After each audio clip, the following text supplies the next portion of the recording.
welcome to Legally Speaking with me, Tarun Nangia. Now we commence the part 4 of our series on Justice Sanjeev Khanna, which is titled Justice Sanjeev Khanna as Chief Justice of India, Opportunities and Suggestions. And I have a panel with me that will rightly, in a sense, enable to comment on this issue, also share their inputs on his tenure, as well as any suggestions that they might want to give. I want to welcome Senior Advocate Jayan Sood. As you all know, he served as the Additional Solicitor General of India until recently, and so he can give us a perspective from the both sides. He's argued for the government, but now he's in private practice. Good to see you, Mr. Sood, and looking forward to some interesting insights. I have with me Advocate Shravan Shankar, who's an advocate on record. Good to see you, Shravan, and looking forward to some interesting insights. At the outset, I want to ask Mr. Sood two things. The first thing would be that he has a tenure of 6 months, which, if not too long, is also not too short. There are some things, of course, that can be done. And of course, the Supreme Court pendency has gone down to about 82,000 cases. So, of course, it is an uphill task of how to prioritize and what to dispose of. If you could, given your experience, give a longish opening comment where you give your suggestions on what can be done in the Supreme Court, and if there can be continuity to what he does, not that after 6 months things stop and there is something to what could be some long-term projects that the Supreme Court can undertake? I said, Tarun, first of all, thank you for having me over as a guest speaker. I have been following Truly Speaking for a long, long time, and very informative, good panelists, good subjects, and good topics you have, which is commendable. Thank you. So, knowing from the pedigree of Justice Khanna, he comes from a family that has been completely, wholeheartedly associated with the justice dispensation system of this country. His great uncle was Justice H.R. Khanna, then his own father was a judge of the High Court. Now Justice Sanjeev Khanna has reached the Supreme Court, and for obvious reasons. The Supreme Court Collegium, which recommended his name, in fact, a lot of people say out of turn, but I call it in turn, because they did realize that you need somebody like him at the helm of affairs in the Supreme Court when it matters. So he is a very industrious judge.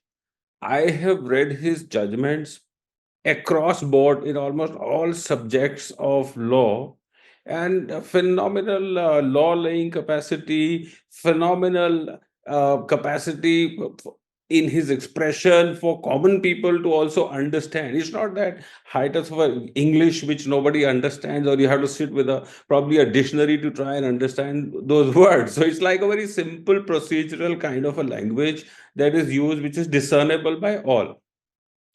From him, the expectation is manifold, actually. I would not call a 6 month period as a period which is small by any standards, because 6 months gives you enough time to get into the system, to take out the problems in the system, and to also take out a recourse to make sure that there is a delivery of what is expected from the institution. So, firstly, we are all stakeholders. And being a stakeholder does not mean that you're only because you're a lawyer or you're a law student or you're a judge or you're a prosecutor. Stakeholders, even the common public is a stakeholder. Because after all, whatever the Supreme Court orders, it also has to go down, percolate down to the last person standing in our country. So expectation from him is judgments should be simple, delivery should be fast. As far as lawyers are concerned, the infrastructure should be fantastic. As far as we are concerned, we are all, like today's date, feeling a problem about filing of physical copies, filing of digital copies. So it's sort of becoming a situation where you're actually now having to work harder than that what you did earlier, because earlier you just go and file a physical filing and you were over with it, but now it has to be digital, supported by a physical. So there's some issues that he needs to sort of streamline for all of us. And of course, fast justice, Justice to doorstep is what is the need of the day, which I am sure he will address as a Chief Justice during his stint as a 6 month Chief Justice of India. Okay, thank you for that opening comment. We'll now go across to Advocate Shravan Shankar. Over to you, Shravan, for your opening comment. Thank you for inviting me on the show, Tarun. Tarun, as I enrolled in 2009, I had an advantage of starting my practice in the Delhi High Court. In fact, I am told by the president, Mr. Mohit Mathur, that over the last 3-4 years, the membership of the Delhi High Court Bar Association has become double. So it seems like that's the most sought after court to start your practice. And I had the great advantage of starting my practice there while Justice Khanna was serving as a judge over there at that point in time.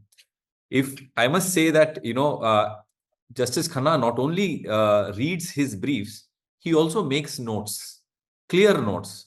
So as soon as, no matter as solicitors, you will make very comprehensive and a compelling brief in an SLP. As soon as my lord says 1 minute, everyone will be like, okay, he has a question which the brief did not answer. And if the answer is not the way it is supposed to be in terms of law, then you know what the consequence is.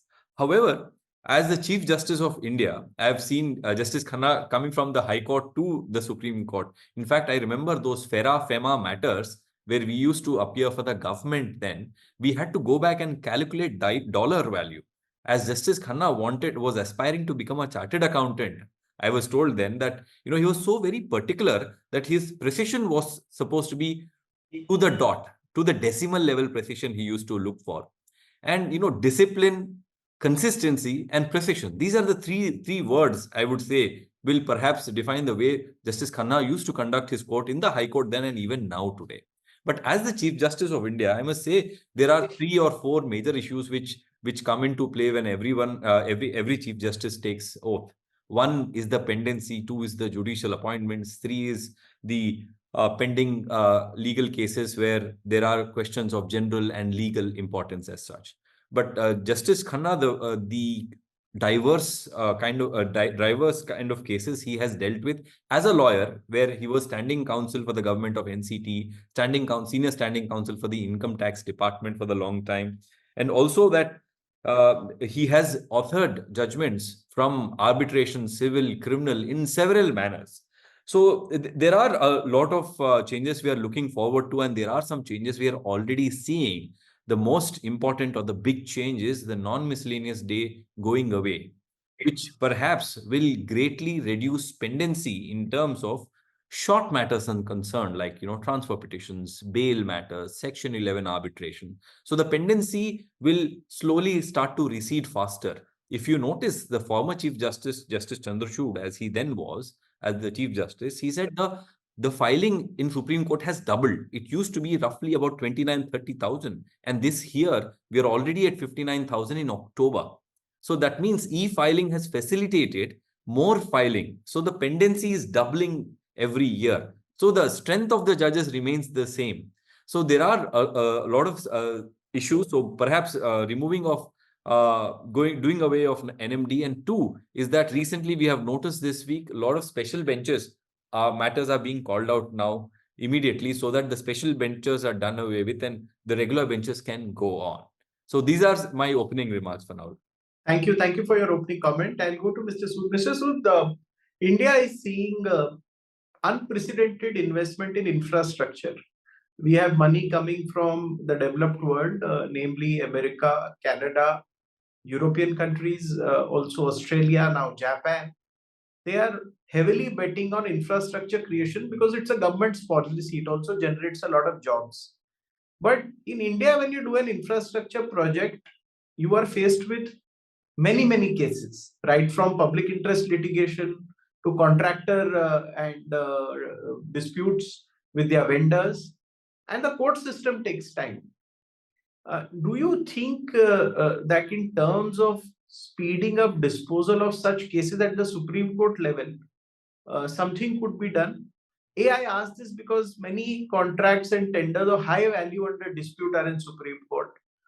Many issues related to infrastructure are, and this is linked to jobs, because every infrastructure project is linked to thousands of jobs.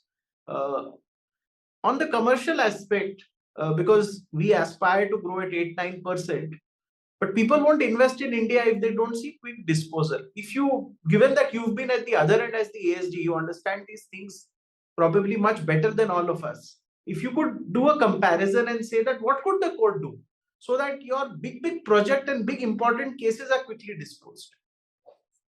So, Tarun, honestly speaking, not only big cases, there is a need for there to be a mechanism even for disposal of small cases which concern the masses.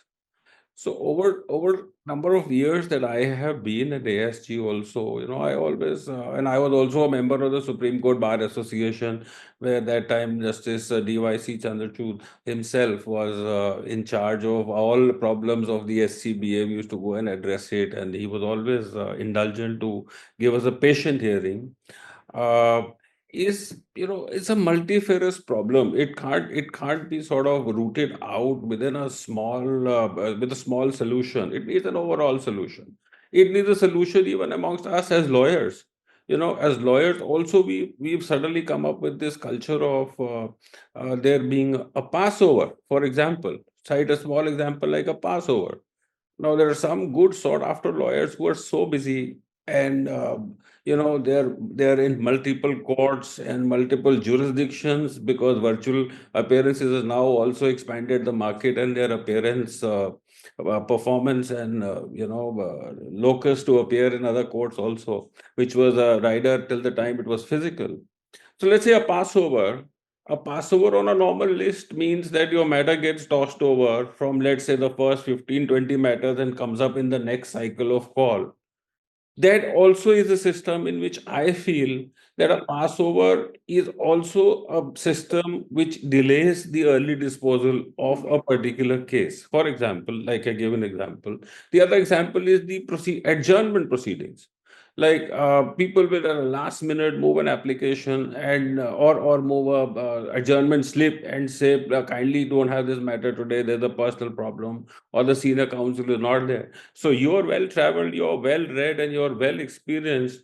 I encountered a case some in the county courts in the UK, where the judge himself picked up the phone and called the lawyer and said, on hands free, he picked up the phone and said, listen, it's your matter that's listed today. We are waiting for you. The witnesses are here. Where are you? And in the background, you could possibly hear him teeing off, or somebody saying, good shot. So he said, Mr. So and so, I'm giving you an hour to reach back from the golf course. I know you are the golf course. So if you come, I'm going to dismiss it, right? So that's the kind of indulgence that's needed. So an adjournment means that adjournment is that the opposite side lawyer has to sort of be ready on the next date. The judge has to read the file again, and the disposal is absolutely minuscule to our deterrent. It's not, I mean, a judge comes in for a particular period. I mean, his service is at the Supreme Court level not that long that he can give an opportunity of after an opportunity to a particular matter. So that's second. Third, what I feel is that the registry also has a big role in all this delay. The registry needs to be streamlined. Of late, often courts have been commenting the way the registry is listing matters, and we as lawyers, now that I'm on the private side, at about 9:30 in the evening, I'll get a call from a briefing counsel and say, "Sir, tomorrow I'm listed at 110 in the regular." I said, "I'm sorry. How can I help you?" He says, "No, sir, we are coming. Just give us 5 minutes." They'll probably come with 3.5, 4 feet tall bunch of files and say, sir, this is for tomorrow.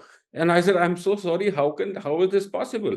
So you go back to court, and when you go to court, you make a request. You feel so belittled yourself as a senior counsel to say that, I received the files yesterday, but it's not my OR's fault. It is just a system that. So they will comment on the registry, and it's forgotten. So registry also has to be streamlined to such an effect that matters which are effective, which can be heard, disposed, rather than reaching a minimum number of matters as set up or set by the courts, that you must list 10 regular matters, you must list not more than 60 miscellaneous matters. They should put matters which can be disposed of, and there should be a system in place for determining that. So there's 3 points I think which are going to add a lot. As far as infrastructure is concerned, I'm told, Tarun, that there is IIT Kharagpur, and in IIT Kharagpur, very interesting thing I discovered on a recent visit is that they have set up LLB courses now, which shows the mindset of the government and mindset of the Bar Council of India also, where they're exclusively training civil engineers for learning all contractual related litigation which concerns arbitration, which concerns disputes with related to construction contract, which also has to be now today's date. We all also need to understand that this time is of specialization. You can't be jack of all and king of none. You have to be king of some and jack for not everyone. So that kind of training, that kind of lawyers mindsets also has to be prepared on today's date.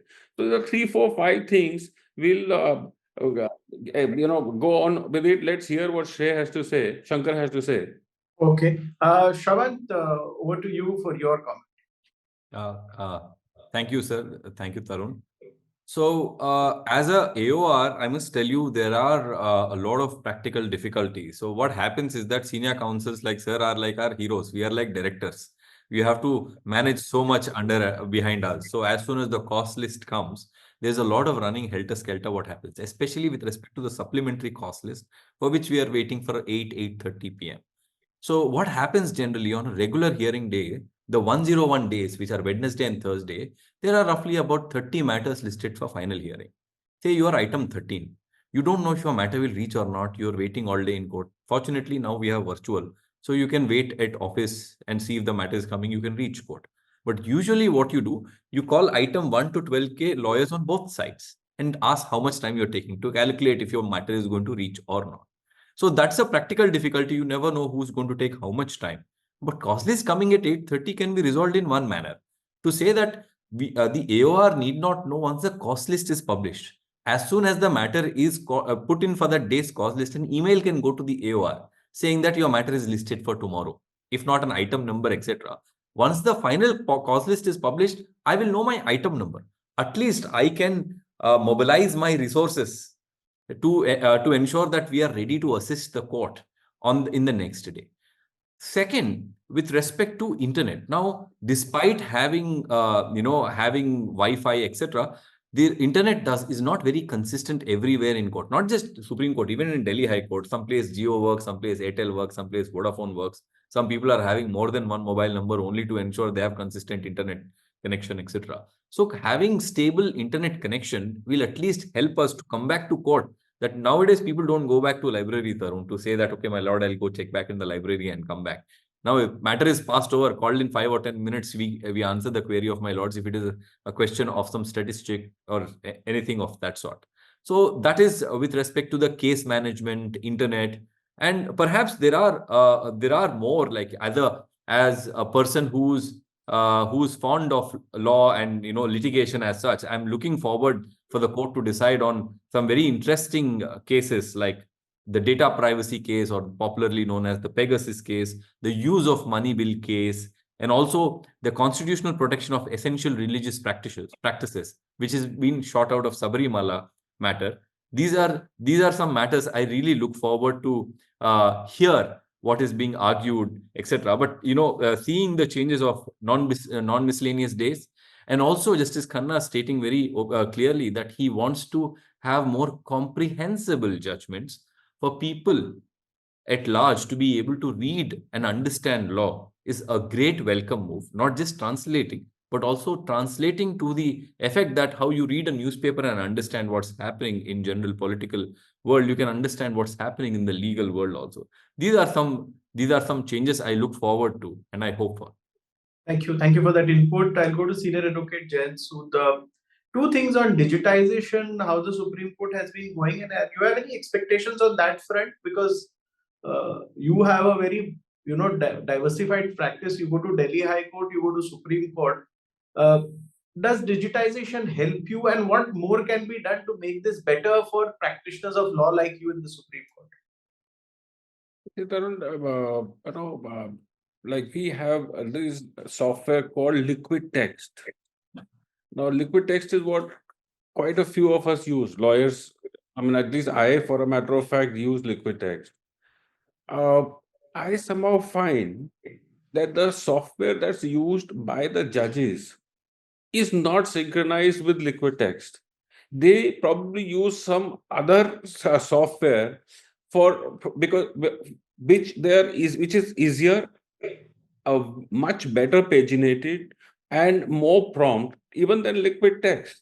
Well, I faced this. I was doing a matter in which I was using my iPad and liquid text. Uh, for me, it was a little bit of an effort to switch between two different files, but for the judge, it was very simple. And the judge said, and it was a judge of the Delhi High Court who said, he said, Mr. Sood, the bar should come up and actually ask that what software we are using. So if you're using the same software, you will also be able to see what page I am on and what page you are on. So digitalization has certainly taken off a lot of weight in the real sense from our clerks, because our clerks are now happier lot. They're not carrying those huge files, they're not carrying those trolleys to court. So whatever you're carrying in your hand. So there should be some sort of a synchronization. There should be some sort of a software which is common at least between the stakeholders, that you can see, that you can refer to much more easily. Like the neutral judgment citations or the Supreme Court and the other courts is a very good step forward. It's a very good step forward. And slowly, I think we are progressing. We're only not even a decade into going digital. So as we progress further, things will get streamlined more to our advantage. At times, you have this connectivity problem, like Shankar was saying, that your phones are not working. So so the basis of all connectivity is a good internet connection. Like I go to Delhi High Court, and actually we are like three, four juniors have three different service provider as SIM cards. SIM, and then the Delhi High Court, sorry to say, their Wi-Fi, which was launched with such a pomp and show, is perpetually non-functional, except for doing the filling in of your OTP, mobile number, and a thank you. It doesn't go beyond that. So that's something that needs to be streamlined for both High Court and Supreme Court. And also another aspect I think is that the streaming. My personal view is that live streaming of every court hearing, every court case is brilliant. Is brilliant. But on the hindsight, you can't lose sight of the fact that there are some people who are watching it and getting trained further to commit crime in a manner that doesn't get detected.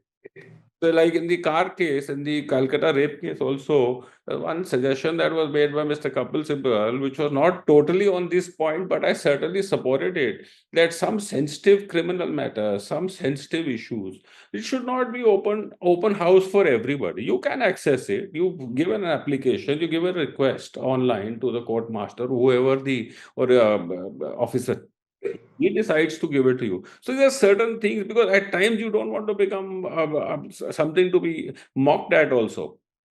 Okay, you made a fair point. I take a quick comment and I'll go to Shravan Shankar after this. You've been with the Supreme Court Bar Association.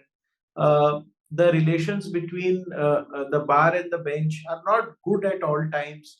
You've seen recently letters being shot at Chief Justice, and so there is what could be done so that the relationship between the bar and the bench and the Chief Justice of India is warm. Because you understand these things better. You've been with the Supreme Court Bar Association as an elected member. If you could give some input on that. So I think my experience during the time I was in the bar was that there was a very clear Lakshman Rekha between do's and don'ts. So the judges and the senior judges of the Supreme Court at that time were aware of this fact, and one of my terms was with Justice Ramanna, then Justice Lalit, and they were all judges who were par excellence and understood this aspect of the matter. And in fact, for a short term with Justice Deepak Mishra also, even he, as a matter of fact. So whenever there were internal issues of the SCB also between us members, they were always a word of advice by the sitting Chief Justice. At that time, I will not name him. He said, listen, all your problems can get resolved. I am the father of the institution. Look up to me. If you want any help, come up to me, but I'm sure you can solve it yourself. So that Lakshman Rekha is very important. The bar association has to decide its own course, its own candidates, its own reservations, its own finances. So the interplay between or interference is always to be avoided. That's what I feel. Point very well taken. I'll go to Shravan and Shankar. Shravan, two things I want to ask you. You highlighted the issue of the cause list and with the registry. Any more suggestions on that aspect to make this a good experience not only for the AOR but for the senior and also the client or the client who has to come to court? Any improvements that you want to suggest on that front? Tarun, honestly speaking, post virtual hybrid courts coming in play, the client turnout to court has reduced per se. So in terms of clients' accessibility to court or the facilities for litigants to watch the court proceedings is concerned, maybe it can take a seat behind the bar's convenience right now, because the number of the bar size is growing. So like how you people used to choose medicine and then engineering, now people are electing law. Like it is not the case that we are here because we couldn't be elsewhere. We are here because we want to be here now. So the number is growing, the number of institutions, etc. So even if you go construct many chambers also, there will be a lot of issues because the filing number is rising. Of course, there could be other solutions, but per se, once a matter is chosen by the concerned registrar or the computer to be listed on a subsequent date or a next or a certain date, it could be emailed to the AOR immediately. So as soon as the AOR knows, I can go tell my senior counsel. I can go tell the client. I'll have to do a lot more compliance. Like today, the AORs are under some sort of scrutiny. There are a couple of matters which are being taken over by the court to see how AORs have to ensure that it is the client and client has to come clean. But like they say, Dettol also kills 99% germs. As AOR can only assure 99% it is the client who's sending, etc. But beyond a point, we can't really do much. So these are certain things. But in fact, I must also share the concern shared by what Sir was saying with respect to the suggestion of Mr. Sibal. What happens now post hybrid courts is this, that everybody concerned to the client and not concerned to the client is watching the matter. And now court hearing seems like a cricket match. Once Sachin or some player is out, Mr. Virat Kohli is out, they'll say, "Arey, he could have played it like this, he could have played it like that." So the same way they all say, "Okay, he could have said this, he could have said that." Not one, some 20 people watching and saying. Lawyers under great pressure to play to the gallery. So what happens is that to justify my fees and to the client that yes, I have argued this, it didn't work out. Because see, the client will tell you 100 things. You only put 30 which are relevant to law and argue 5 or 10 before the court. But if the client expects you to say all the 100 things before the court, it's not going to happen. We are not going to resolve our litigation. So hopefully there will be new methods like how artificial intelligence will bring a lot of our work down in processing the file so that we can catch up with the increasing number of filing. In fact, artificial intelligence will not reduce work. I'll tell you why. Say, going back to 80s, when computer came in, everyone thought they'll lose jobs. IT has created more jobs than it has taken away. Artificial intelligence ke wajah se people will going to file more cases because litigation is going to be resolved faster. People will not avoid going to court. Arey yaar, I am not going to get stuck in court, and that's why I'll not go to litigation. So there's a lot of changes which are going to come up. I'm very excited. In fact, Supreme Court is not in its full strength. There are two vacancies. There'll be two more before Justice Khanna retires. So I'll be really looking forward to welcoming the new lordships who will be adorning the bench. Thank you. We all hope that the appointments happen in the Supreme Court soon. We also wish appointments to happen in the Delhi High Court that seriously needs some more judges. The caseload, we see 120 cases listed before each judge. I think it must be tremendous pressure and also unfair to the client now because this matter keeps on getting adjourned. But at the last, your good wishes for Justice Khanna for his tenure. Mr. To Senior Advocate Jain Sood, your wishes to Justice Khanna for his 6 months tenure. I wish him all the best. I wish to hold the flag high of the judiciary, of the institution, of the constitution, and always give his piece of decision, whichever way it goes, it doesn't bother him. This is the way he has been. We've seen it in the case of RTI, where he brought Chief Justice of India's office under RTI. Then we saw recently in a case of divorce, he said 142 powers are available. He supported the abrogation of 370. So he doesn't mind. He's a very brave judge. He doesn't mind giving a dissenting view, and that dissenting view is also always worth a read. So I wish him all the best, and we look forward to a good progressive 6 months for all of us. Okay, thank you. Thank you for giving your wishes to Justice Khanna. Over to you, Advocate Shravan Shankar, for your wishes.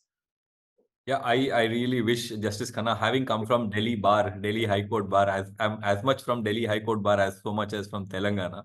So I really look forward to see Justice Khanna adorning the Chief Justice's seat, and looking forward for many more administrative changes to make litigants, lawyers, and judges' life much more simpler and more convenient, because 6 months is not a short time.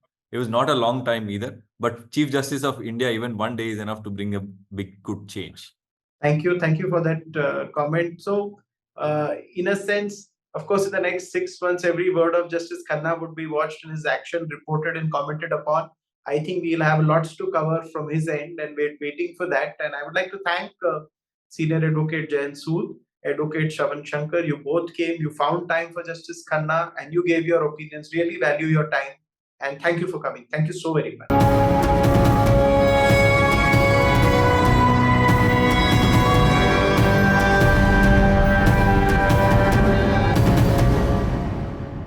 For more such videos, subscribe to the NewsX YouTube channel, hit the bell icon.